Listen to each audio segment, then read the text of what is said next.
Hello, parents, educators, and friends. Welcome to my channel. I am Dr. Blissful, and I am a former elementary education teacher here to give you tips and tricks on elementary education.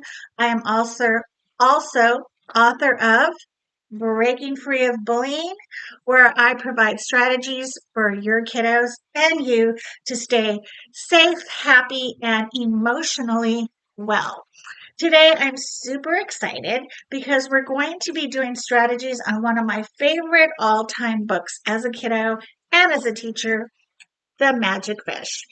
It's by Freya Littledale, probably back in the 60s. This was written, as you can tell. It's been lovingly used. They have new versions of it with new um, illustrations, but I like the original. The original is always the best.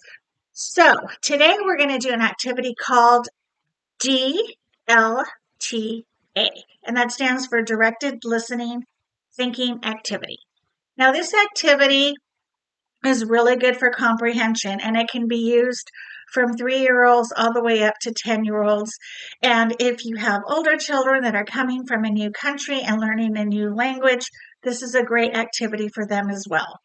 I will also be adding to the video Mr. Paul's read aloud. I've done a lot of read alouds over my tenure as a teacher and after school reading specialist, and I find him very amusing and fun. So I'm going to add his video to this activity so you can easily um, view his read alouds. They're a lot of fun and very engaging. Okay, so let's get started. Oh, and I keep forgetting to say this, but today I am feeling blissfully excited because I love this book. It's also the first day of the wild card playoffs. I'm a big football fan, so I'm super excited about the day. And let's go ahead and get started. Now, with DLTA, let me make this very, very clear. DLTAs can only be used when a child has not read the book before. It doesn't really work with a book that you've read over and over and over. So keep that in mind. So if your child hasn't been exposed to the magic fish, that's really good. So you're going to start with, before you read, we're going to do concepts of print, which is usually age 3 to 4, maybe 5. But asking the kiddos, what do you see in the picture? Well, I see a fish. I see a man. Uh, I see water falling. The fish is wearing a crown. The magic fish, we always start from, left to right, unless you're Arabic or Hebrew, you would do it the opposite way. It's this way, right? So just always pointing these things out. And then maybe read the caption, "Oh, fish in the sea, come listen to me. My wife begs a wish from the magic fish." What do you see in this picture? Well, I see a man and a woman. Well, what do you think this is? Some kids that may not be exposed may not know what that is. Some kids may tell you, yes, it's a fishing pole. What do you think is going to happen? So what you need to do is you need to ask your student or child 3 predictions. Well, what's a prediction? And you talk about what that is. Well, a prediction is something that you think is going to happen in the story. Now, in terms of when you're working with students that are struggling with reading, this activity, when we do it, I've noticed over the years that children really focus on getting the prediction correct. And when they don't, they feel befuddled and they feel really low because for some reason we've put it in their heads that they have to get everything correct. So I always make it a huge point to review. Now, our predictions, do they have to be correct? And the kids will go, yes. And I'll go, no, they don't. That's not what this activity is about. This activity is just having fun and making predictions. Like when you're watching a movie, do you think's going to happen next? Who do you think did this? What do you think that guy is going to say? Does it matter if we get it wrong? No, it doesn't matter. The whole point is that we're making predictions, we're guessing, and we're having fun to see what actually will happen. If you get the prediction right, that's a bonus, but that's not the point of this. So, what you do is you ask your child predictions. What do you think's going to happen in this story? And you can begin with, I predict. I predict that the fisherman is going to catch the fish. Okay, that's one prediction. Especially if they're young, you want to just stick to one or two. Let's look at the back. What do you think's going to happen here with the lady and the man and the fish? What does the fish look like? If they're younger kids, you're going to say, does he look happy? Does he look sad? Does he look excited? Does he look nervous? If you have older kids, they might offer those characteristic traits. What does the woman look like? Oh, she looks like she's mad. What do you think she's mad about? So you keep asking those who, what, why, when, where questions, okay? And it really gets the kiddos thinking about what's going to happen in the story.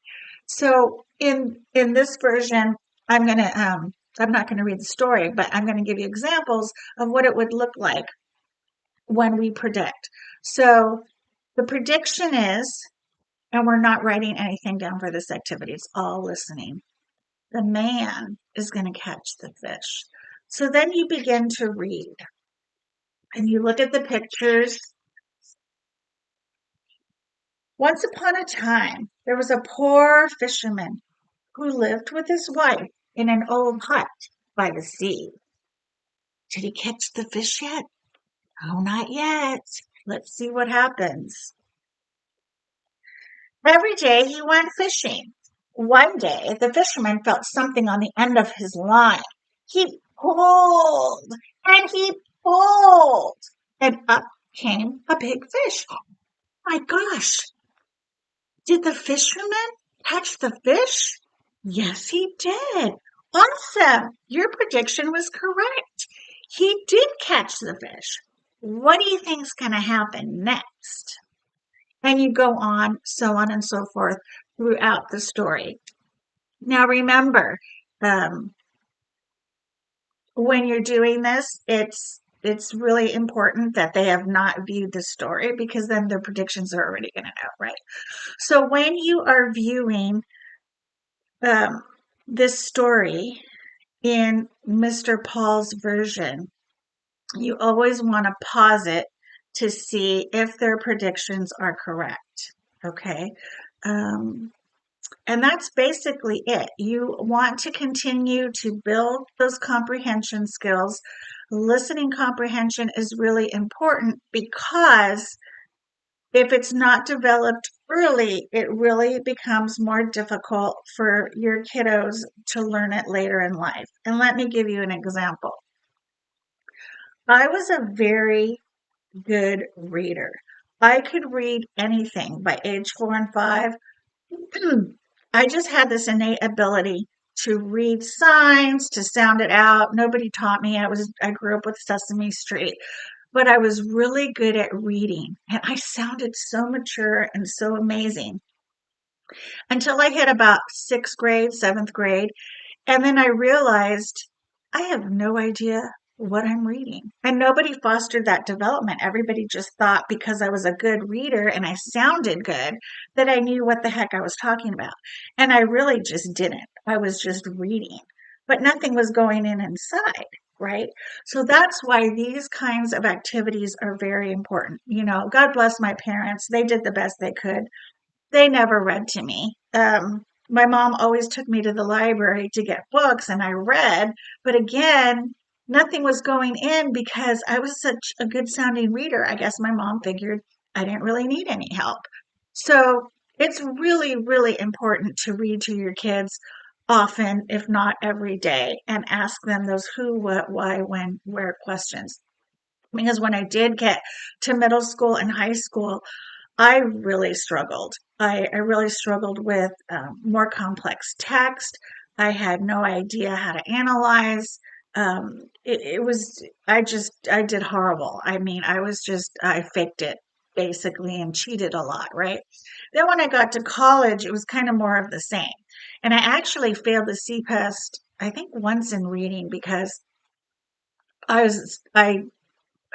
read so slow to digest what was going on in all these passages that we had to read because it was timed. And I can never finish. So I think the last like 20 or 30 questions, I just had to fill it in because I was going to run out of time. So I failed at that time. And nobody went back and said, it's not about, yeah, we need fluency, but you also need to be able to understand what is going on. So it's really, really important that you do that. And in our next activity, we're going to go to the next level where we're going to do a DRTA, which is a directed reading thinking activity. And once you do this with your kiddos and or students, you'll really notice where they are levelly. So if you have a kiddo that's reading everything, but you're not asking them those important questions or really getting them to do some critical thinking and metacognition and all of those things, there might not be a whole lot going on, and they're gonna skate through primary until middle school when it suddenly becomes more and more intense with vocab and all these requirements that they need to have to meet the standards. Yeah, so if you have any questions, please comment. If you liked this video, please like, what do I do? You ring the bell, like, subscribe. And I also have a TikTok that we talk about bullying. It's at Dr. Blissful, I believe, with 2 L's because the 1 L was taken. Yeah, and that's about it. Enjoy your Saturday. If you're a football fan, enjoy the playoffs. Super excited. And until then, shaka, and we'll see you on the flip side. Have a good day.